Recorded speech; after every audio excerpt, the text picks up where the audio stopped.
Hello guys, I just got off the game. I really thought to myself that wow, I really suck at video games. But also another thing that I realized is that I really hate being worse than other people at certain things. And it doesn't even have to be something that I'm really invested in, but I'll still get a little irritated that someone's better than me at something. And I feel like I'll have to prove myself to people that I'm capable of doing other things than just, animation or something like that. So I feel like I always have there's always a need for me to prove myself and impress other people. But what I'm basically saying is that it is okay to feel insecure. It's okay to feel that someone is better than you. It's okay to acknowledge that, because at the end of the day, especially in relationships, there's going to be lots of times where you're it feels like you're kind of competing for your partner, whether it be in ways with another person, like a friend or something, or if you're just really trying to keep up with your partner, because maybe your partner is very needy and they ask for a lot of things. And so you're kind of you're competing with yourself almost to sort of meet this person's standards. And it shouldn't have to be that way in the first place. So if you're ever in a relationship where you're kind of like really forcing yourself to do the things that your partner wants you to do, you shouldn't even be in there anyways. Basically what I'm saying is that it is okay to be worried about an external force in you and your partner's relationship, like a best friend.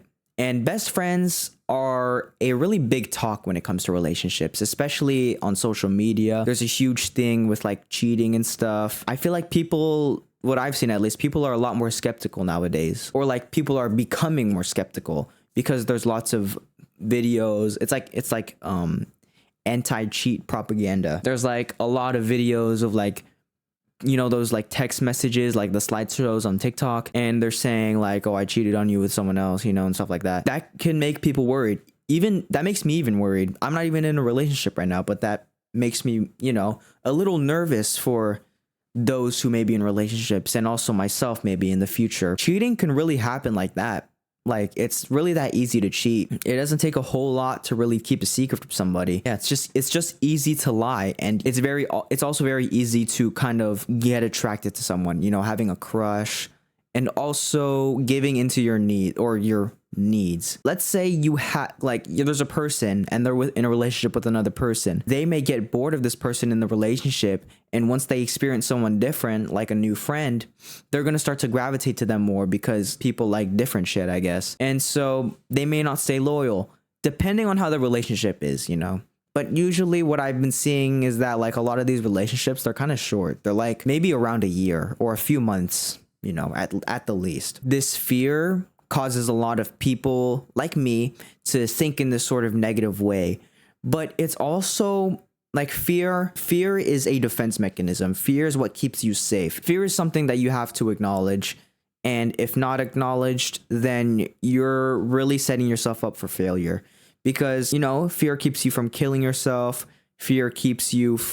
But fear can also keep you from interacting with a bunch of people. It causes you to sort of get trapped in your own reality. And now you're thinking all these things. Fear kind of keeps you trapped in your own reality, and it sets you apart from other people.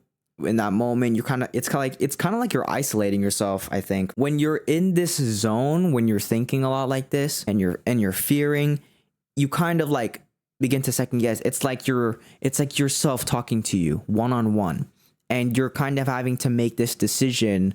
Do I do this? Do I do that? And then it becomes overwhelming. I can see why maybe the future of couples is really like social media is really detrimental to the futures of couples. So I think that it's valid that to kind of be afraid that your partner might be taken by their best friend or something like that. In most situations, it will feel like that because your partner could have the best time of their life with their friend and not have that much fun with you, but they'll always deny that they don't like this person, and it really feels like a lie. So now you're a lot more scared now because you think they're lying, and it becomes this thing where your partner seems to gravitate towards their friend more than you, and now you're gonna lose them like simply like that, because now you're insecure.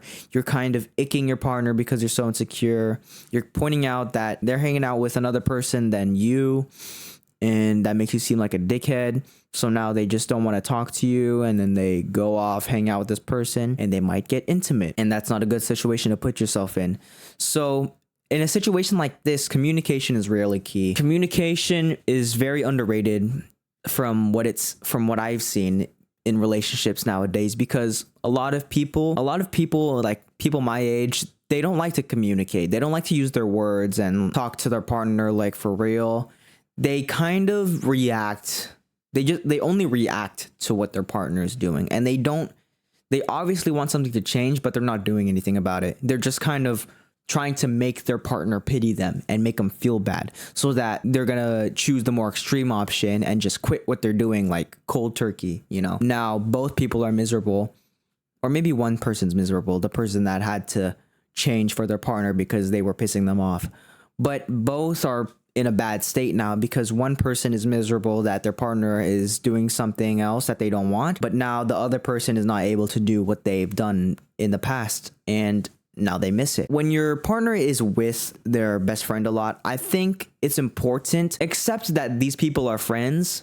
Like, you can still be suspicious, but also you should acknowledge that these two are just friends. Fear is obviously justified, especially in this day and age with social media and all this overthinking. But you have to think both positively and negatively for your own good, because thinking either or only, it's not going to be good for you at all mentally. You know, in the long run, this insecurity could maybe carry on to your next relationship, and then it becomes an endless loop where you can't really find a place to be comfortable and feel secure about yourself. I think the best way to approach this situation is just straight up tell your partner, be like, I don't really like when you hang out with this person, or maybe you shouldn't say that, because then it shows that you might dislike this person. You don't want to outwardly say that you dislike your girlfriend's friend or your boyfriend's friend, because then you seem like an actual dickhead. I think you should approach it like, hey, you've been hanging out with this person a lot, or you haven't been hanging out with me a lot recently, so it makes me feel like you're losing interest in me, and the way you're gravitating towards this person more, it makes me feel like I'm not doing my job as a boyfriend or a girlfriend. It's nothing personal to you, but I just feel like I'm not able to fulfill my role as your partner. I just want to make sure that everything is okay. And from there, you guys can talk about it. You guys can see what's going on. Maybe they'll tell you that, oh, I'm sorry. Maybe I shouldn't give this person too much attention, or maybe I should give you a little more attention.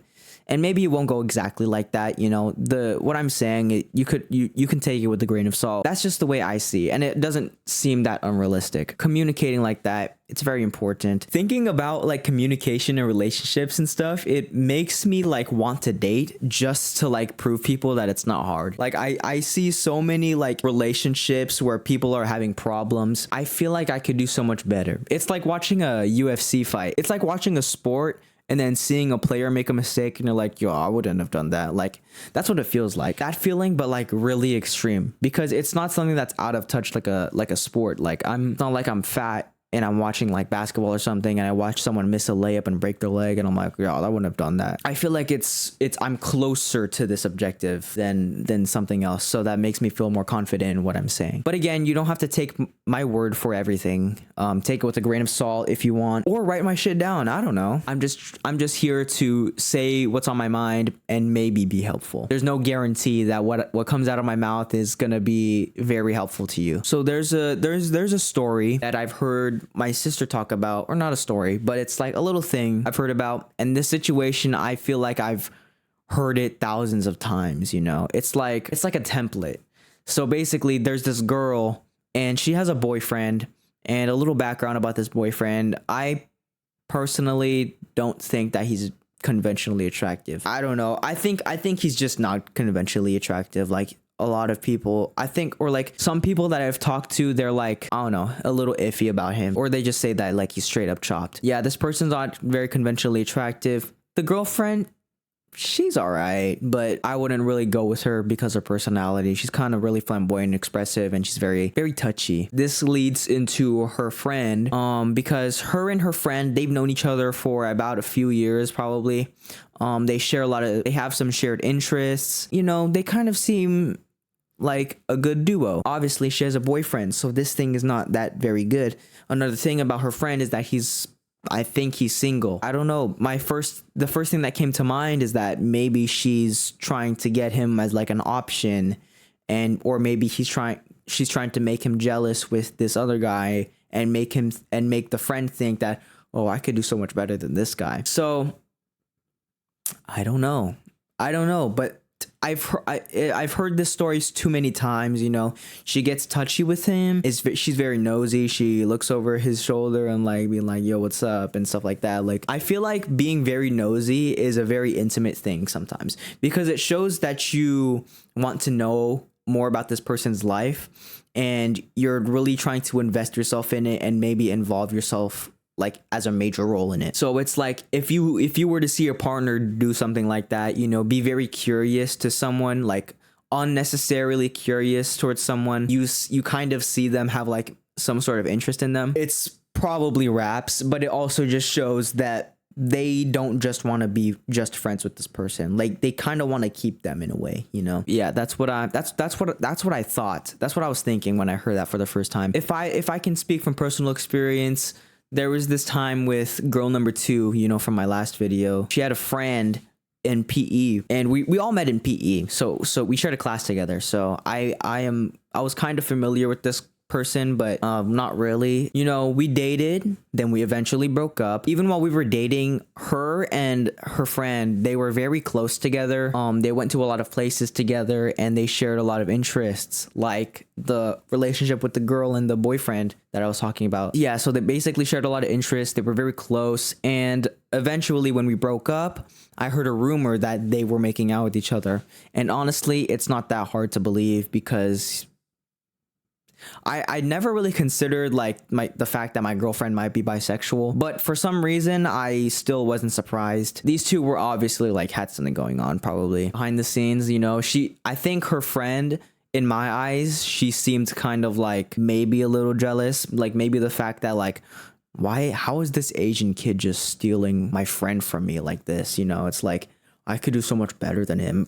Like, you know, that's just the way it probably went. Maybe my ex was just using her friend just to get over what happened, because I didn't hear much after that, you know. She kind of moved away as well. So I don't know if they're in contact still, but yeah.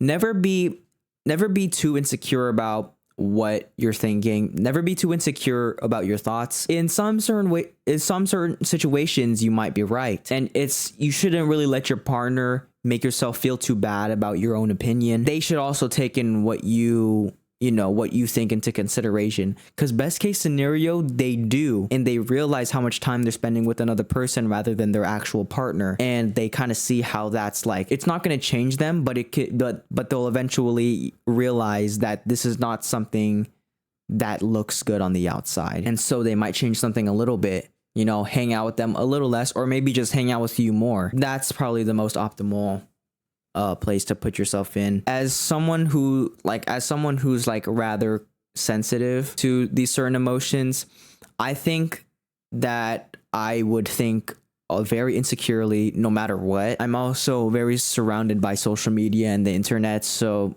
it probably affects me more than some other people. It causes me to sort of think in like very crazy ways, and like maybe even unrealistic. I think I'm able to set those, like my realistic thinking and my unrealistic thinking. I think I'm able to like differentiate the two. So I'm able to talk about this reasonably. I'm confident that, like, you know, my emotions won't take over my opinions too much. And the worst thing is I think it's not too bad of a thing to lead with your emotions. It's not good to always do it, you know, because as someone who does like a combat sport, getting hit and wanting to go back in because you want to return the favor to another person, you want to return that hit back to them, it's not a good thing, because then you're just looking like a dumbass and you're pushing them and aggressing them when you're literally giving them free hits on your body and stuff like that. It's not good to be blinded by your emotions too much. It's always important to be,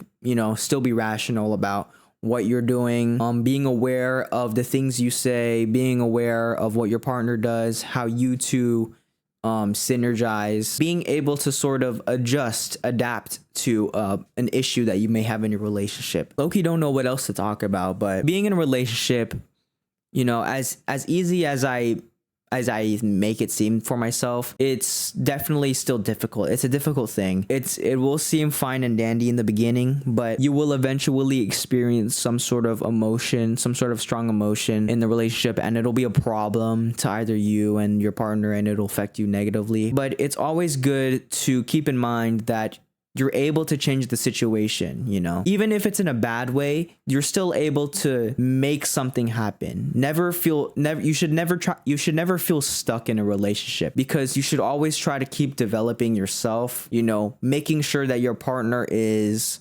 still happy with you. Okay.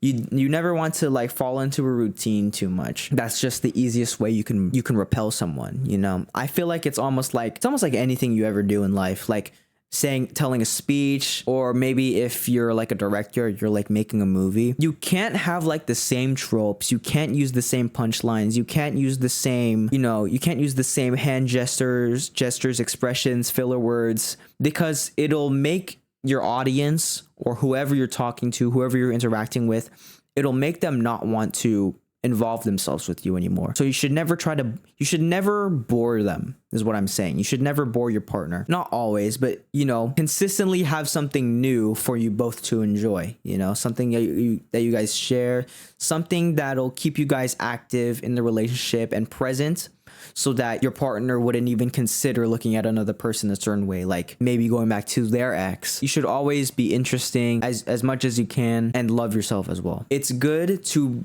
be confident in what you do and what you say, how you look, because then I feel like you'll be able to talk to people better.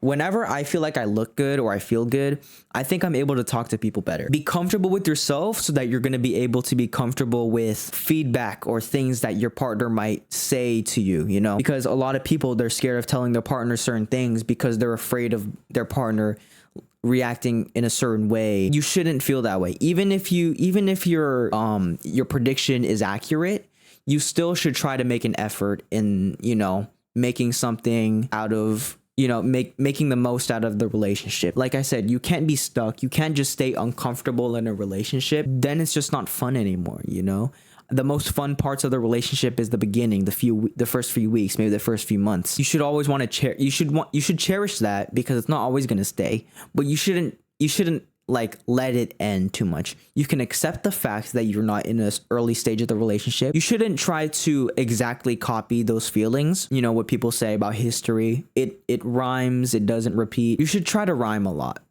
in your relationship, so that it's not boring and you both have something to do. You both have a reason to stay with each other, and it's not something that you're both like dreading. You never want to wake up in the morning and be like, okay, I have to do this thing for my partner. I have to get them this.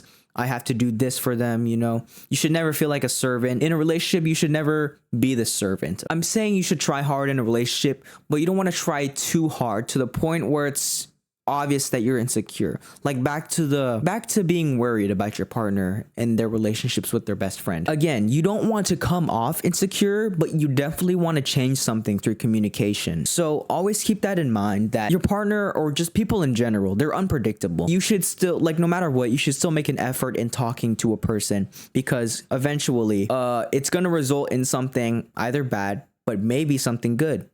Maybe if you break up, it's probably the best for the two of you. And if you think that way, you'll be able to leave this person a lot more better than you would if you were just so attached to them and you were a servant. Believe in yourself. Good luck in your relationship if you're in one. This was a shorter video, but honestly, I just wanted to talk about it because I've heard so many stories about it. It's like, countless anecdotes about people getting cheated on by people and their best friend. And I feel like it's mostly a social media thing. I feel like it doesn't happen as much as people make it seem, but it is definitely a fear that crosses people's minds, and it's a real thing. No, it's always good to have a sort of reminder. I feel like I'm like most of the things I say, it's like objectively right. So it's kind of like a reminder for people.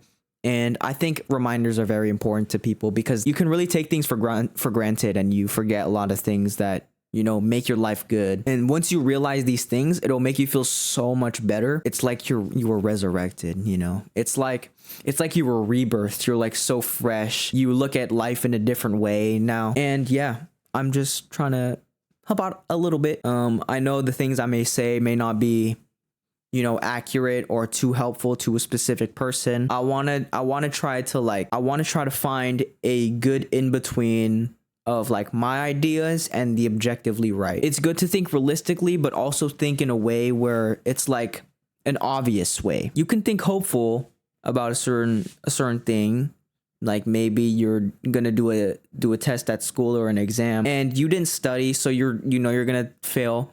But you should at least try, put yourself in that sort of mindset, like back to the partner stuff. You may think that your partner will think a certain way if you say something like an issue that you have, and they might react negatively, but that shouldn't really stop you from saying anything, because then you're just bottling your feelings up, and you should never do that. Bottling your feelings up, it's also gonna keep you, from progressing in this relationship. It's gonna make it feel stagnant, and there's gonna be nothing going on that is of substance or of true love. Be suspicious, be insecure, because it's okay and it's valid. And yeah, we're all human, and we all think the same. So thank you for watching. Bye bye.